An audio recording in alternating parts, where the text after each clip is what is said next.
Good afternoon, students. For you, for the tomorrow's test, I give you three chapters. One is some basic concepts of chemistry, general method, periodic classification of elements and its periodic properties, and also another one that states of matter. Okay, so I will go into one by one classification of elements. So in the classification of elements.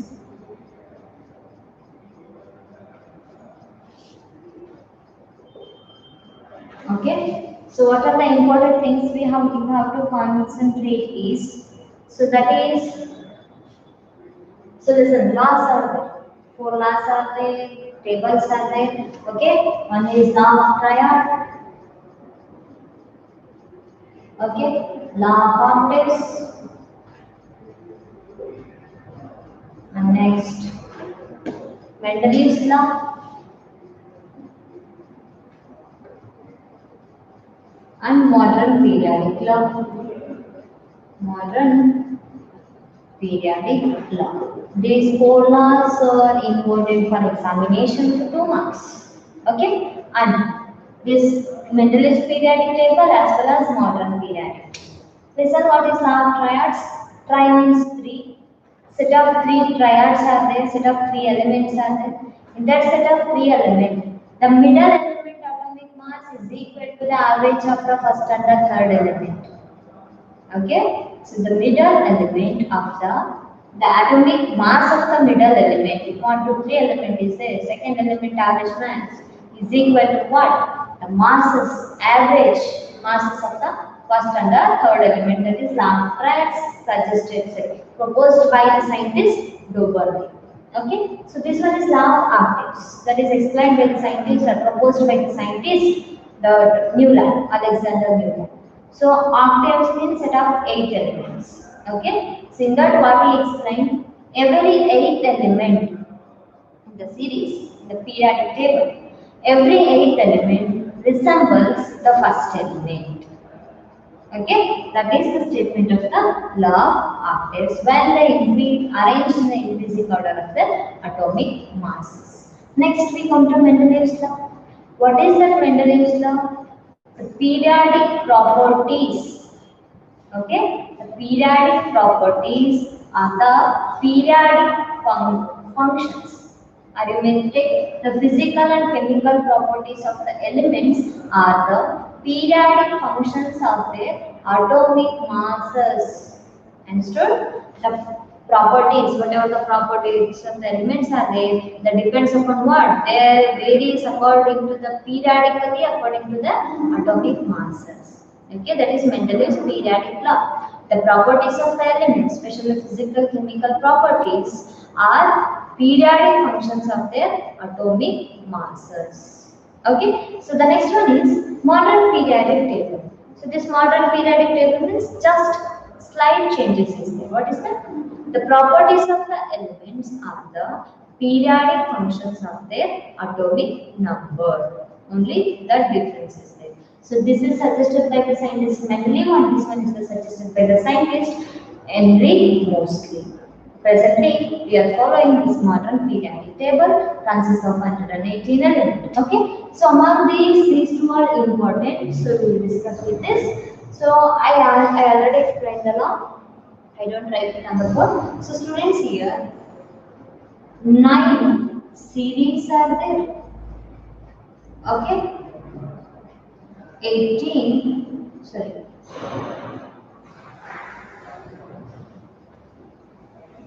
7 series are there. Okay, 9 groups are there. 7 series and 9 groups. Here 7 periods are there.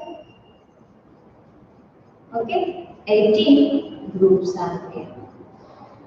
So in the periodic table, this one is also called as the long form of the periodic table, which completely explains the periodic properties, their chemical behavior, their placement, their properties, similar properties, anomalous properties, everything is detailedly explained in this periodic table. Okay, so this one is 7 series. Series periods means what? The horizontal rows, this type of horizontal rows are called as what? Periods. So in the Mendeleev's periodic table, 7 periods are there. In the modern periodic table also 7 periods are there. But in Mendeleev's they are called as series. And groups means this type of vertical columns.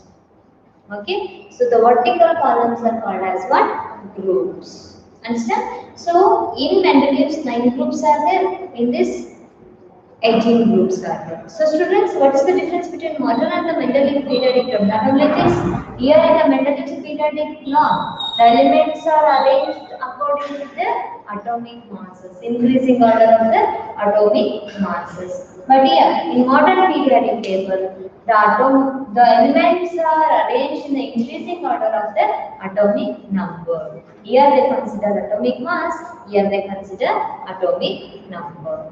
So that's one. So this one is the periodic, means a fundamental quantity or a fundamental term of each and every atom is electron. Fundamental particles are there. Those are electrons. So compared to atomic mass, atomic number, okay, that is a fundamental property.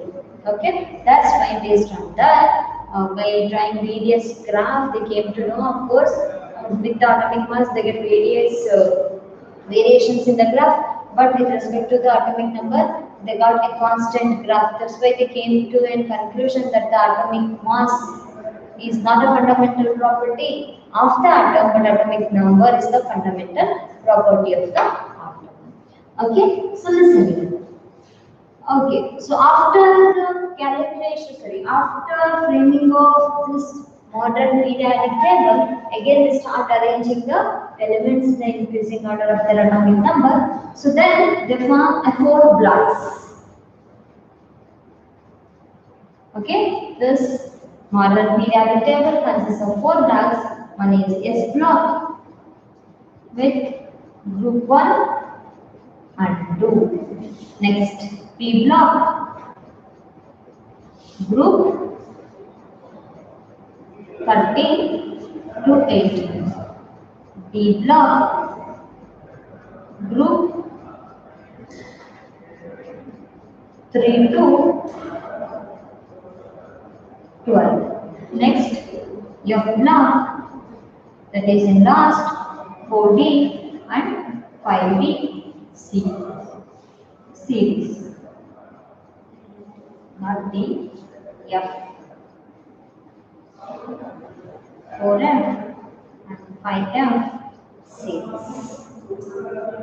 Okay, so listen here students, this modern periodic table is elaborately classified as S block, P block, D block and F block. How they are classified? Okay, listen, the last electron, we know that the electron, each and every atom consists of some of the electrons.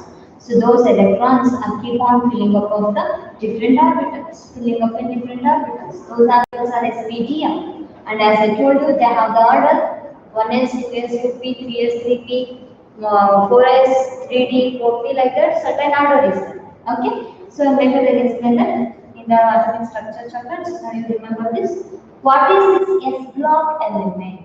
Why the group 1 and group 2 elements is called as S block? Why not others?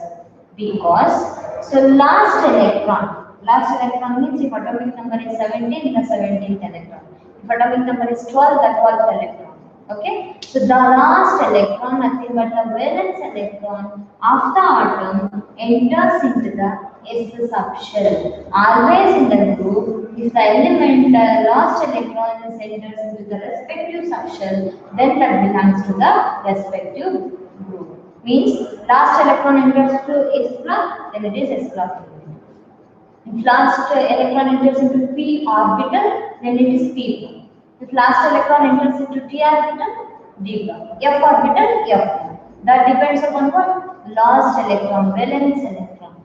So that valence electron which enters into the S, P, D, F subshells, that is orbitals, those are classified as SPGF block based on their respective orbitals. So in that group 1 and group 2 are there in S block, means 2 groups are. That's why it's actually general electronic configuration is NS2 and the general oxidation state is +1 and +2. For first group plus 1, for second group plus 2. Next, your group 13 to 18. So p block elements are the group 13 to 18.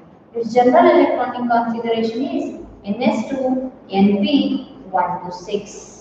And its oxidation changes from plus 3 plus or minus 4, minus 3, minus 2, minus 1. And the last one is slow. 18 group. 13, 14, 15, 16, 17, 18. Okay. So here the D block elements, the electronic configuration is N minus 1T, 1 to 10, Ns, 0 to 1. Okay. And this F orbital is N minus 2, F, 1 to 14, N minus 1, T, 0 to 1, Ns, 2. Or we just consider this one as Ns2, not 0. 0 it cannot be possible. Ns 1 to 2 you may take. Why 1 to 2? Because at chromium and copper this one gets Nd10 and Ns1 configuration. Okay, Ns1 to 2. Are you general reaction if you want to say? Of course, this is the Ns2. N minus 1D 1 to 10, Ns2 is the general electronic configuration of the D block element. Okay, this is F block element. So students, here the oxidation state is variable. It is not fixed. Here also it is variable. Because as they are D and F block elements, they have vacant orbital, huge vacant orbital to exhibit different oxidation states. Okay, so in this result, group 1 elements are called as alkali metals. Okay, and group 2 elements are called as alkaline earth metals. In this group 1 element and group 2 element, why they are called as alkali? Because they form a strong basis. Alkali nothing but a base. They form strong bases since they are called as alkaline metals and alkaline earth metals. Their oxidation state is +1 as well as +2 respectively. Next, group P block elements. 13 is boron family, 14 is carbon family, nitrogen family, oxygen, fluorine, and that noble gases. Last one. Okay. So in that students, 17th group elements, 16th group elements, oxygen family are called as chalcogens. Why they are called so? Why they do so? Chalcogens. Chalco means oxide, stable oxide, and gens means generation. They form a stable oxides. The elements belongs to that group form stable oxides, hence they are called as chalcogens. And if you come to 17th group elements, they are called as halogens, like fluorine, bromine, iodine, acetylene. They are called as what? Halogens. Why they are called so? Allo means genuine synthesis. Okay, so halogens, they are the elements which are helps in the formation of salts. Salt forming elements, that's why they are called as halogens. And you know that the last 18th group elements are called as inert gases, rare gases, noble gases. Okay, noble means that is inert. It cannot be preferred for doing anything. It is stable. It cannot be affected by anything. Okay, so that is last group elements. This is our classification of the periodic table. This concept is enough for it. So the next one is what? That periodic properties. So one is atomic radius. So what is this atomic radius? The distance between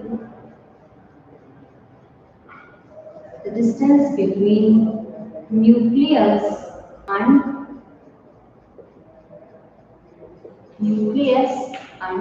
outermost electron cloud is called as atomic radius. So wave strength along period and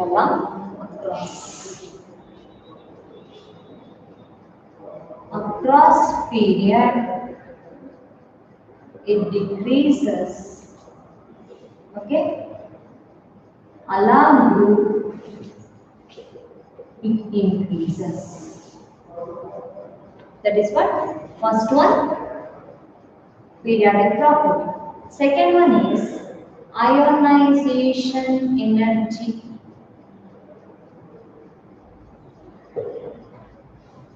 Okay, so the amount of energy, very important, the amount of energy required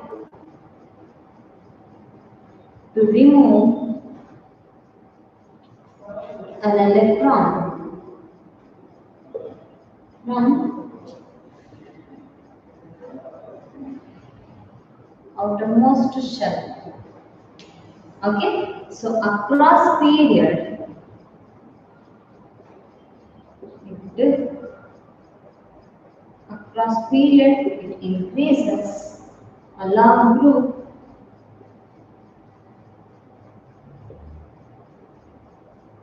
decreases ionization energy.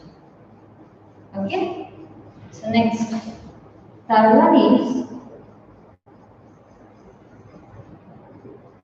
electronegativity. Okay, the tendency or ability of atom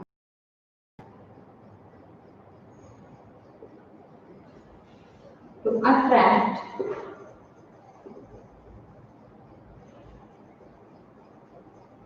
shared pair of electron towards itself.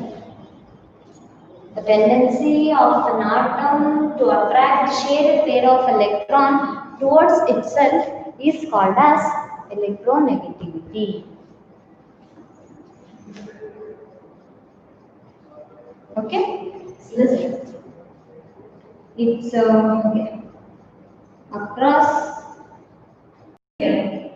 It is also increases along group. It decreases. Next, the last one, electron gain enthalpy. Okay, so the change in enthalpy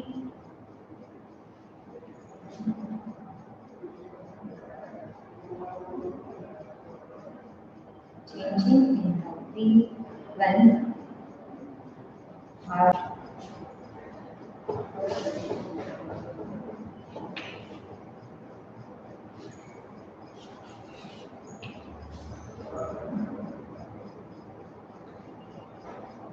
the amount of energy released when an electron is added to a neutral atom. So students listen, this is also across period increases along group decreases. But the thing is, it is not only energy released, it may be an energy required. So we can consider it as the electron gain enthalpy is not only amount of energy released, it may considered as the energy or the enthalpy exchange takes place. Okay, either released or absorbed, either released or absorbed. When it is absorbed, that is very important. So 18 groups are there in the periodic table, starting from the group 1 to group 18. So this trend follows up to 17th group elements, means always the amount of energy released when an electron is added to the neutral atom. Up to what? Up to atom. To noble gases, it is reversed, means The extra energy is required to add an extra electron to the noble gases. What is the reason for that? Because listen, noble gas configuration is the stable configuration NS2 NP6. The next subshell must be a next 3s to 3p6 means next is 4s. 4s to 4p6 means next is 5s. So the next electron after the noble gas should enter into the next another energy shell, that means it requires a very high energy. That's why the addition of the electron to the gaseous atom, especially the noble gases, okay, is endothermic reaction. Only this electron gain enthalpy is positive for noble gases, and remaining each and every element shows the negative electron gain enthalpy. In the following trend, across the period it increases, along the group it decreases. That means halogens has greater electron gain enthalpy. Understand? So this is all about what? Periodic properties. Understood? So these are laws, classification, and then periodic properties. This much is N. But how they will ask the question based on ionization energy? I told you they will ask different types of questions. What are those types?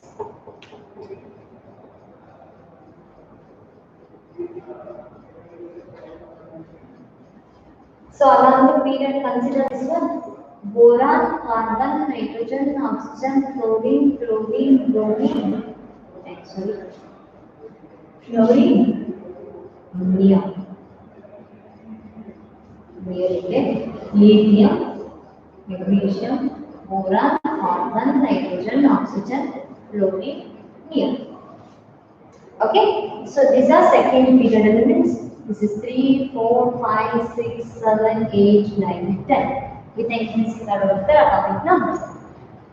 So students, according to this ionization energy concept, we can easily say across the period ionization energy increases and along the group ionization energy decreases. As we compare this trend, okay, what is the order of this ionization energy?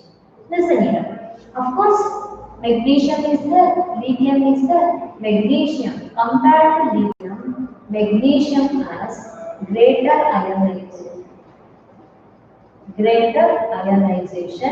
energy. This is what IE1. Okay. Then second set. This set over, then consider this. So in this set, boron has greater ionization energy than magnesium.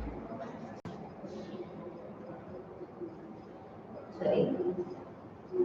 Here also, magnesium has greater ionization energy than boron.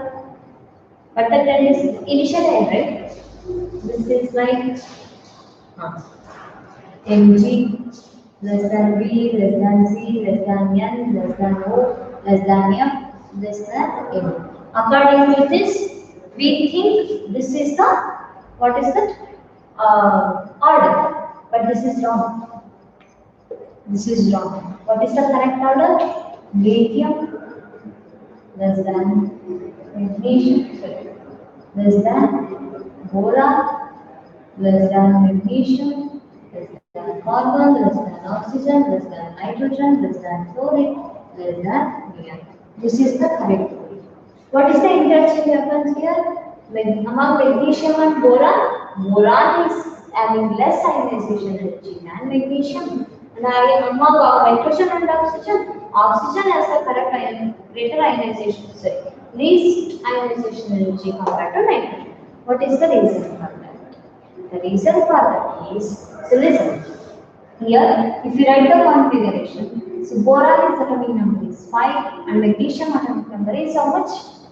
4. So magnesium configuration if you write, that is 1s2, 2s2. Here it is 1s2, 2s2, 2p1. I hope you understood why this one has less ionization energy. Because this 2p orbital is unstable. That's why it easily loses one electron to attain the stable configuration. Okay, so it easily loses one electron to this stable configuration. Obviously, this is stable means it requires more energy to remove an electron.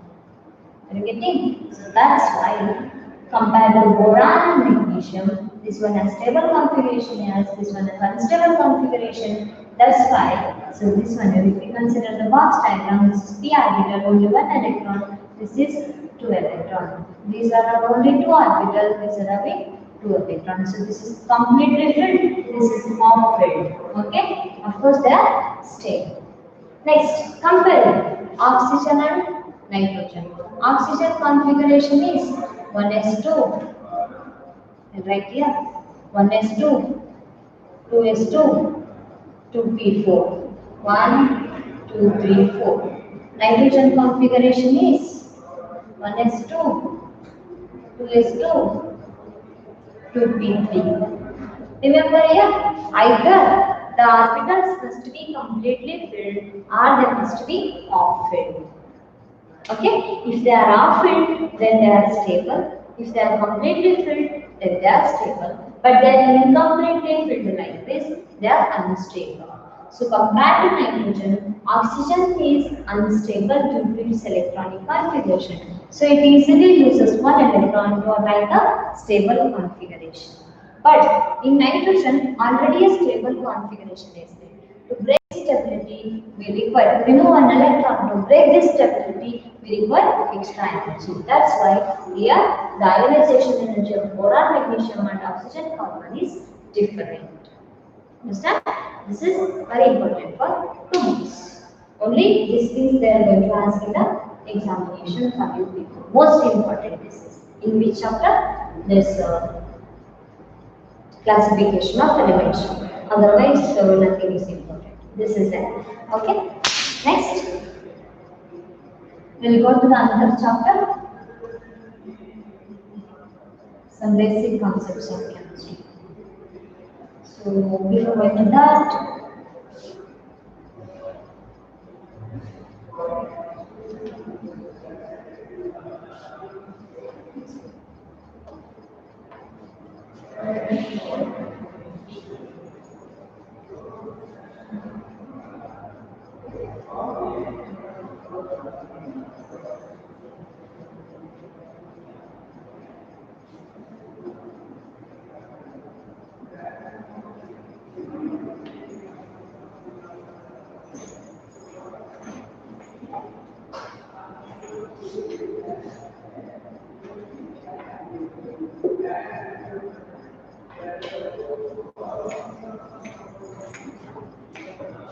so the next chapter is some basic concepts of chemistry. In that, the most of the things are very important. Okay, we'll discuss one by one.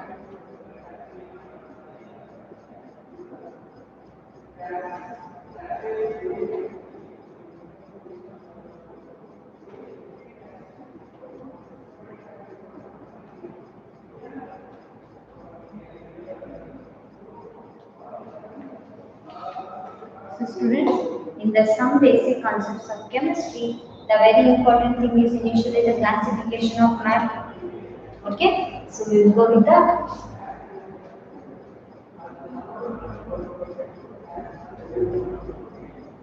classification of matter.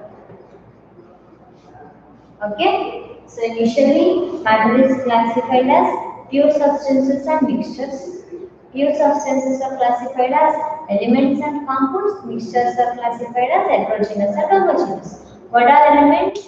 They are made up of one or two types of atoms. They are made up of same type of atoms. Okay, it may be single. Okay, single. Element means carbon is element, hydrogen is element, like that. Okay. Compound means mixture of two or more atoms. Understand? For example, H2O, HCl. Those are the example for what? Compounds. Pure substances has two types. One is what? Elements. Another one is compounds. Element means alone atoms. Atoms and molecules are called as what? Elements. The group of atoms or group of molecules are called as what?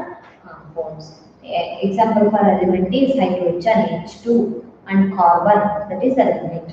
H2O, CO2, that is what? That is compound. So if we come to mixture, so mixture means they are the combination of two or more compounds. If the two or more compounds mixed with each other, then they are said to be what? Mixtures. So those mixtures are classified into two types. One is heterogeneous mixture, another one is homogeneous mixture.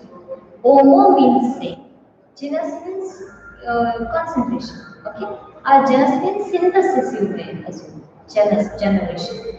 So students, after the mixing up of the two or more compounds, if they form uniform concentration, then they are throughout the layer and throughout the solution. Means if any solution is there, solute is there, solvent is there, if any mixtures, don't bother about whether they are solid, liquid, liquid, gas, solid, solid. Okay, solid, solid never form a homogeneous mixture, don't bother about that. Even though they form an alloy. Okay.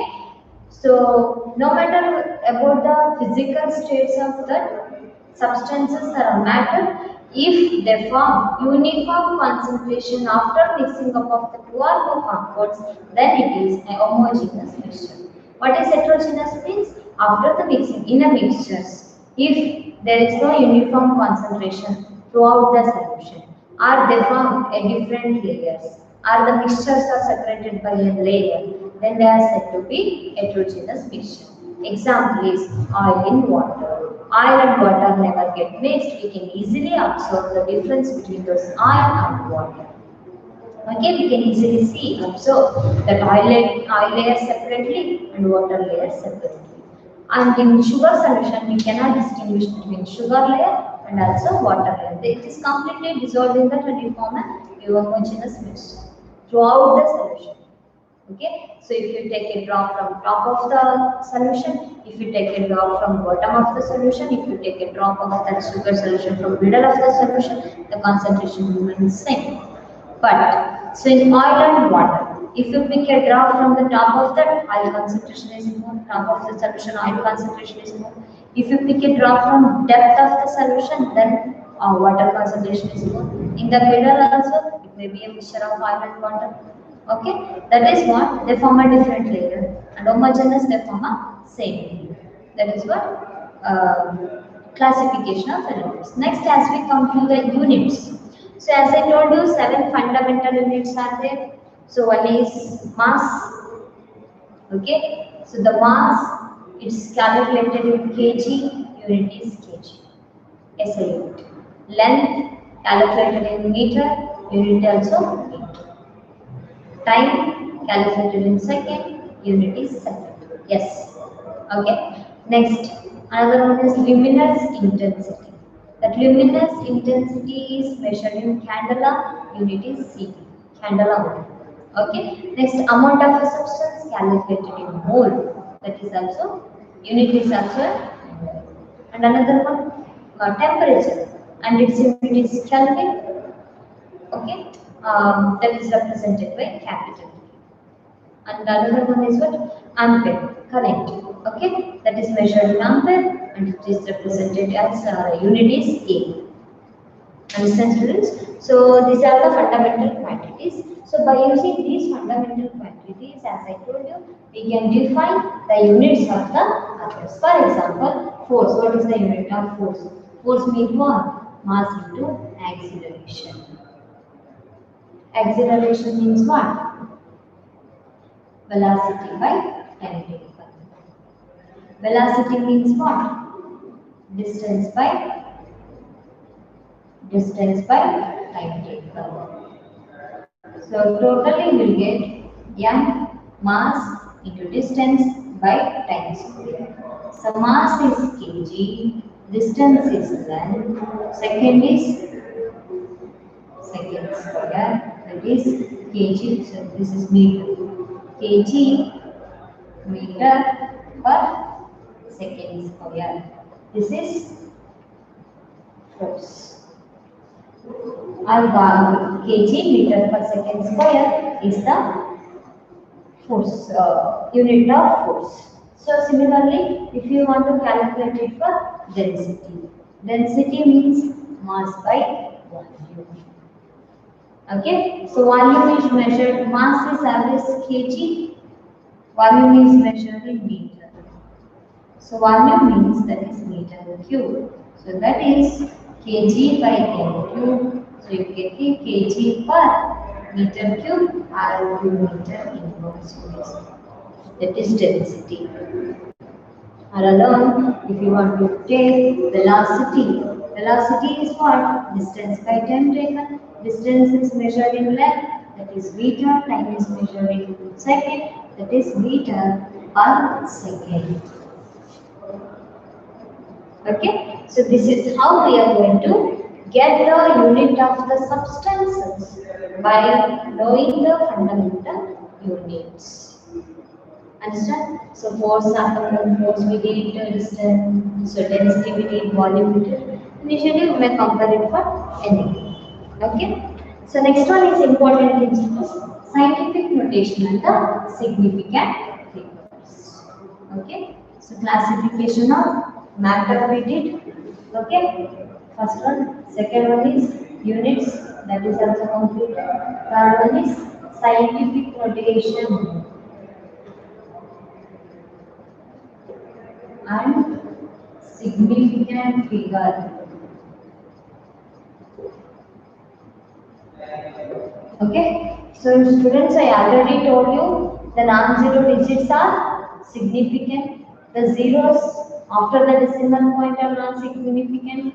The zeros before the significant are non-significant. Okay, so but the zeros in between two non-zeros are significant. There are the roots are there, and I already gave. So I will give the example from that. Listen, what is scientific notation? Means representation of any term in n into 10 to the power of plus or minus n form, where n is greater than 1 and less than 10. Okay, where n is greater than 1, less than 10. Okay, next year, significant figure means. Okay, so those we know, as I told you, so many numbers are there. In that numbers, which one we are going to consider as significant values? Okay, so in that, as I told you, precision is there, accuracy is there. What is the precision means? Precision means it is the closeness with the values. For example, true value is 2. ನಿಮಗೆ ಬರಬೇಕಾಗಿರೋ answer 2, but you got the answer 1.95, 1.96. These two are precise, close with respect to each other, but they are very far away from the true value. Then they are not accurate. Okay. Next, if you get the value 1.95 and 2.05. So this 1.95, 2.05 itself, they are very far away, they are not precise. And they are very far away from the true value, and they are not accurate also. But if you get the value 1.99 and 2.01, they itself nearer value. Means they are precise. And at the same time, they are nearer to the true value and they are accurate. So this is what is the precision, what is the accuracy means. Precision means it is the closeness between the values we got. Closeness between the values, or closeness with the values we got. And this one, what is this? Accuracy. What is this accuracy mean? It is the agreement with the value. Which value? True value. It is the agreement of the value with the true value is called as this. What is this? Accuracy. This is precision. This is precision as well as accuracy. This is precise but not accurate. This is not neither precise nor accurate. This is precise as well as accurate. Understand? So this is what? About accuracy and precision. And the next one is scientific notation represented in n into 10 to the power of plus or minus n. So remember students, what is this relation between the scientific notation and the significant figure is? Remember, if any calculation is there, in that calculation we have to write consider the significant significant figure means always the answer should be present in the least significant figure value. And I told that if three significant figures are there in one term, in another term two significant figures are there, then the answer should be written in two significant figures. Understand? That two significant figures, the final value, if three or more values are there, for example, assume 2.305 is there and 2.3 is there.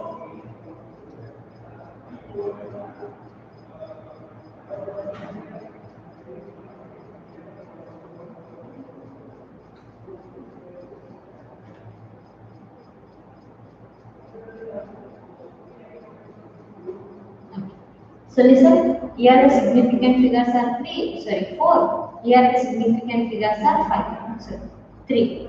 1, 2, 3, 4 significant figure. Here 1, 2, 3 significant figure. You just add them. Then you will get 5, 4 plus 1, 5, 2 plus 3, 5 plus 4. So students, here the answer is in 1, 2, 3, 4 terms. But we want answer in two significant figures.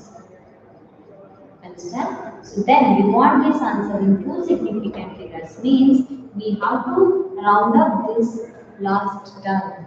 And I told you, if the last term is greater than 5, then the preceding term is increased by 1 unit no matter whether it is odd number or even number. If it is less than 5, then it is written as it is. But here, when it is equal to 5, we have to consider the preceding term. If it is odd number, then it is increased by 1 unit. If it is even number, then it is written as it is. But here the last term is 5. 5 is an odd number. So that's why it is increased by 1 unit. So answer is 4.56. So this is the correct answer. This is the way to write in the significant figure form. Okay, so students, what is the scientific notation? So listen, I take the example 0.00016.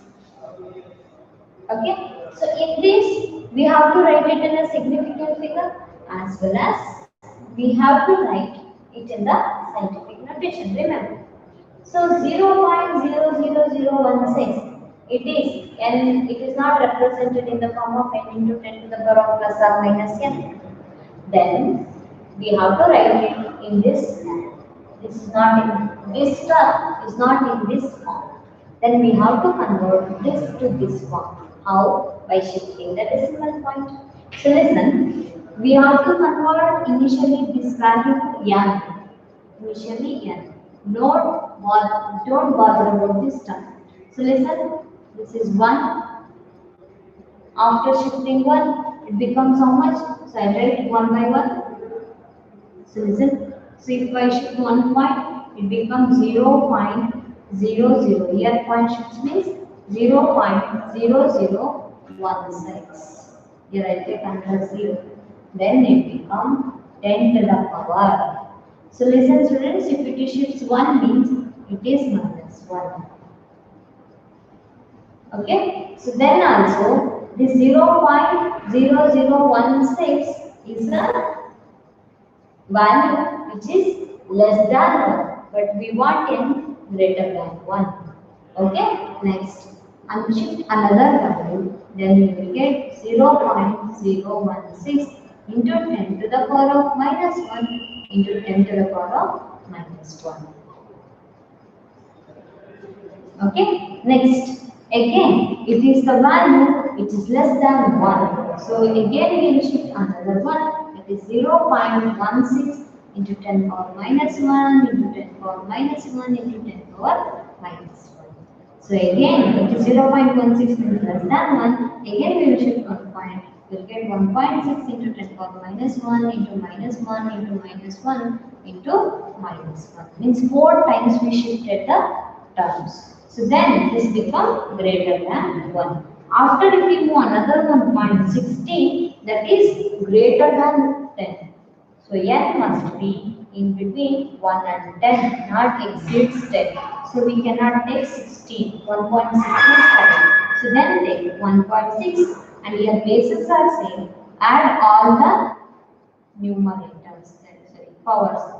Minus 1, minus 1, minus 1, minus 1. That become 1.6 into 10 to the power of minus 4. As I told you, we can take it as plus n as well as minus n, plus or minus n. So here it is minus 4. This is the correct way of representing this term in the scientific notation. And here the significant figures are 2. Understood? And remember, so we need not write all these steps individually, one by one. Shift here. If you shift 1, it is 0.0. Wrong. 2, 3, 4. If you shift 4 points forward, if you move forward, negative value increases. If you move backward, positive value increases. That means, same I will take 16. Okay, so this one should be expressed in what? Scientific notation. Okay, scientific notation. This is what? 1,60,000. So students, remember here, assume the point is here like this. Correct? So we have to shift this point. Here it is shift backward. 1, 2, 3, 4 is equal to atomic mass. Remember, 1 mole is equal to molecular mass. 1 mole is equal to 22.4 liter. 1 mole is equal to 22,400 ml. 1 mole is equal to liter or dm cube, ml or cm cube. 1 mole is equal to 6.023 into 10 power 23 atoms. Okay, 1 mole is equal to atomic mass, 1 mole is equal to molecular mass, 1 mole is equal to this and this and this. Okay, these are the conversion. So students, based on this, I can easily say, listen, upon the decomposition of this O2 form CO2 and H2O, very important thing. CH4, O2, CO2 plus H2O, this one is 2H2O, so this is 2O. Remember students, what you have to write here, listen, 16 gram of the CH4 gives, combines with 64 gram of oxygen to form 44 gram of this oxygen, carbon dioxide and 36 gram of this water molecule. Okay, so from this we can write 1 mole of methane combined with 2 mole of oxygen to form 1 mole of carbon dioxide and 2 mole of water molecule. This is the mole and this is the molecular mass. So students, if they ask how many moles of methane required to form 88 gram of carbon, or how many moles of, if 32 gram of methane reacts, then how many gram of carbon dioxide will form? Remember what to do if the questions may arise like that. So the thing you have to do is 16 gram of methane. You take first 16 gram of methane gives comparison of the main reaction you have to take. How many grams? 44 gram of CO2. In the question they may ask 88 gram of CO2, 44 gram of CO2, 22 gram of CO2, like that. Assume they give 88 gram of CO2. Then you have to calculate how many gram of CHO you require. You take it as X. So X is equal to, just cross multiply like this. So X into 44 is equal to 16 into 88. So X is equal to 16 into 88 divided by 44. This is 2. So X is equal to 32. So 32 gram of methane we require to complete 1 molecular substance. Okay? Remember. So this is one thing. If they ask, if they ask, how many molar oxygen required? So then you have to consider these two. So 64 gram of oxygen gives 44 gram of CO2. Here they ask 88 gram of CO2 means how many gram of oxygen? So again you take it as x. X into 44 is equal to 64 into 88.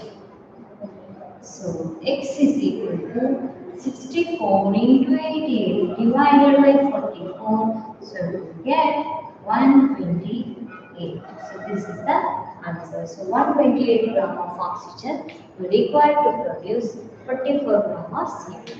Means in the question what they are asking, what they are comparing. Remember, if they give us this and they ask number of moles, compare if 128 gram is there and they ask answering number of moles you also. So then you have to compare. Okay, so 1 mole of oxygen is equal to 32 gram. Here they given 128 gram. Then how many moles? Just class multiply. Then you will get 128 into 1 divided by 32. You will get 4 as the answer. So number of moles n is equal to 4. So whatever they will ask, you just compare with that. Just compare. If they ask mole and mass, compare mole and mass. If they give mole and volume, compare mole and volume. If they give gram and volume, you compare gram and volume. Whatever the way they give, just compare that. Okay, so this is all about the mole concept. So the next one is students, the reactions in mole, that is molarity, molality, mole fraction, mass percentage. Okay, and how to calculate molecular mass and also that okay, how to calculate molecular mass, atomic mass and all. So listen, for example, NaOH is there. How to calculate molecular mass? Adding the atomic mass of all the atoms. One Na is there, one oxygen is there, one hydrogen is there. Mass of sodium is 23, oxygen is 16, hydrogen is 1. So it is 40. This is how to calculate molecular mass. And how to calculate percentage composition. How to calculate percentage composition of sodium means in the given molecule how many gram of sodium is there? How many gram? 23 gram. That is 23 divided by 40 into 100. Then you get some percent. Next, percentage composition of oxygen. So that is oxygen is how many gram? 16 divided by 40 into 100. You get some percentage. Next, percentage composition of hydrogen, that is 1 divided by 40 into 100. Then you will get some percent. This is how to calculate the molecular mass and the percentage composition of the molecular mass. Understand? So the next one is calculation of empirical formula, molecular formula. Very important for 3 marks. And also in the tomorrow's class I gave that question also. What is the calculation of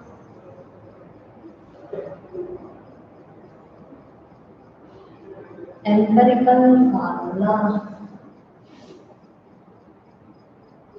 So first one is what? Simple. Okay, this is A, B, C. Next, percentage abundance. Okay, 78, 80, 18, something. Okay, 70, 10, 20%.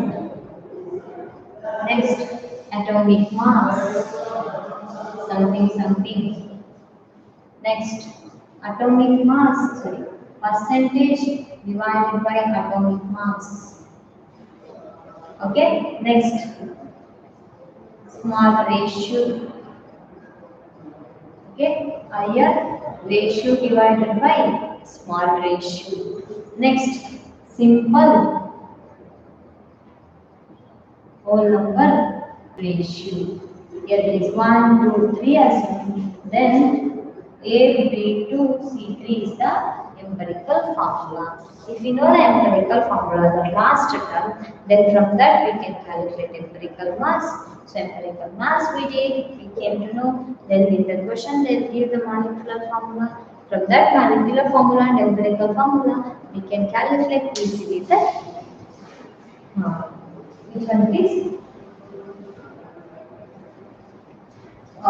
What is the molecular formula, empirical formula. So students, the question I give, you just practice yourself. What is that question? Okay, a compound contains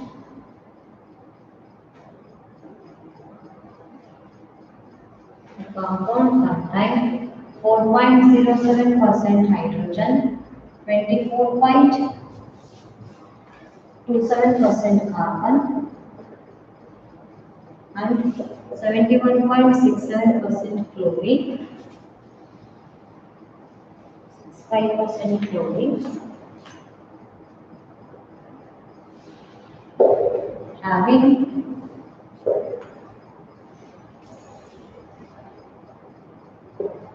molecular mass 98.4, 98.96, 98.96 gram. Calculate molecular formula and empirical formula. Okay, this is the question which is given in the tomorrow's exam. That only I gave.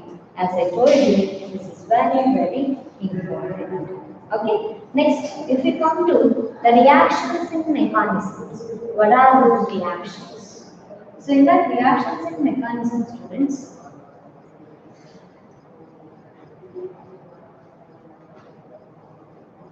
okay, so listen, the reactions in mechanisms, four are there. One is mole fraction is there, percentage composition is there, just now I told. So another one very important, that is molarity. What is that molarity? The number of moles of solute dissolved in 1 liter of solution. Okay, so expression for this molarity is equal to number of moles by volume in liter. So number of moles is given mass, that is W divided by molecular mass, and the volume V divided by 1000. So molarity is W into 1000 divided by MV.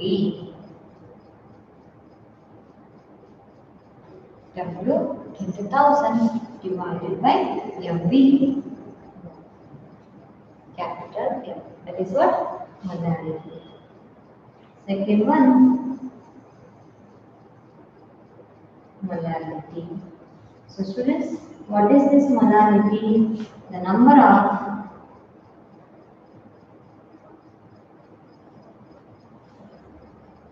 moles of solute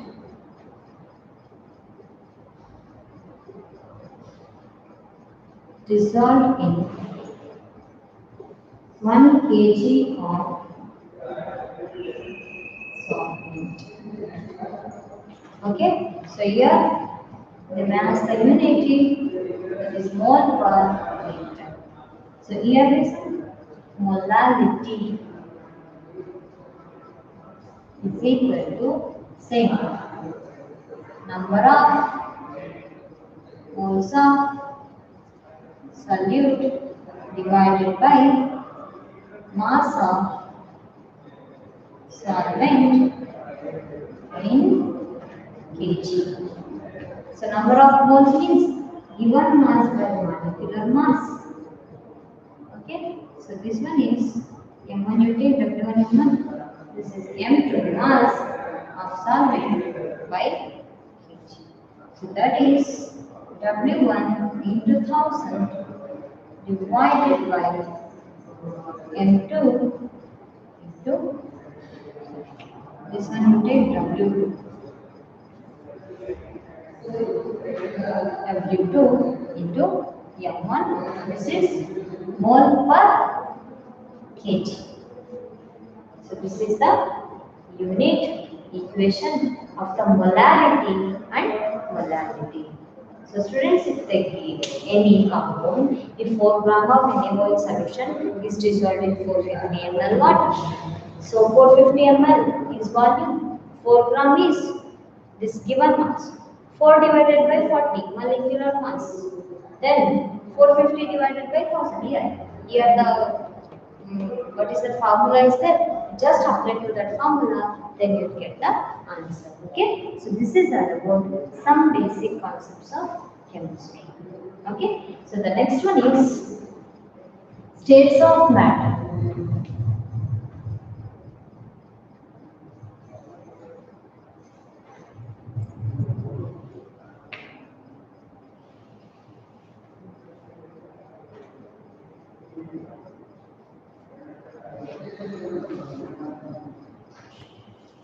Okay, so students, in the states of matter, give the important questions. Okay.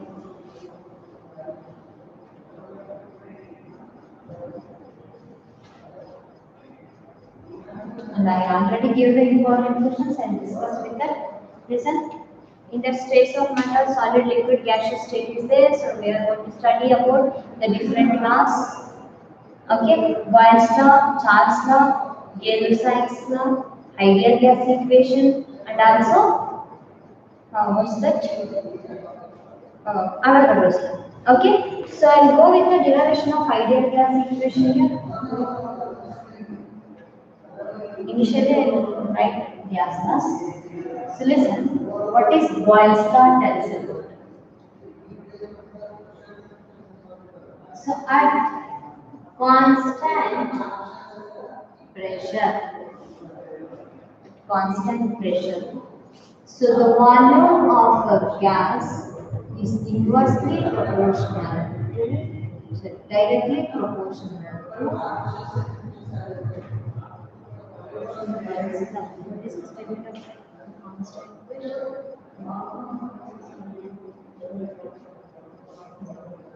Temperature. Okay, so at constant pressure, the volume of a gas is directly proportional to temperature, that is Boyle's law. Next, take Charles' law. So what is the statement of Charles' law? At constant temperature. At constant temperature, the volume of a substance is inversely proportional. The volume of a gas is inversely proportional to pressure. Okay. Next. So listen. Another one is Gay-Lussac's law.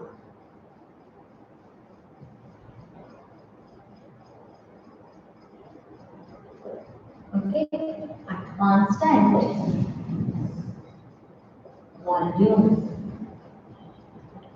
volume, pressure is directly proportional to temperature of gases. If temperature increases, the gaseous atom increases, and the pressure increases. If the temperature decreases, they cools down and the pressure decreases. So at constant volume, here listen, constant volume, V is inversely proportional Consider this. So P is inversely proportional to T at constant volume. Okay. So next consider all these. Are another one you take Avogadro law. So Avogadro's law means at constant temperature and pressure, the volume is directly proportional to number of atoms. This is Avogadro's law, and I already gave the statement of all these laws. To go through that, just I explain the important things here. I won't explain everything here. Okay? So listen. Next one is derivation of ideal gas equation. Okay? Consider three laws. According to Boyle's law, okay, volume is directly proportional to temperature. According to Charles' law, volume is directly inversely proportional to pressure. According to Avogadro's law, only you have to write this much. Volume is directly proportional to 1. This is equation 1, this is equation 2, this is equation 3. Combine 1, 2 and 3. Then you will get volume is directly proportional to temperature into 1 by P into M. Okay, so this becomes PV is directly proportional to NT. So students, to remove this proportionality, you take R NT. You take PV is equal to NP. Okay, so here P is pressure, V is volume, N is number of mole, R is rate constant, gas constant, T means temperature. T means temperature.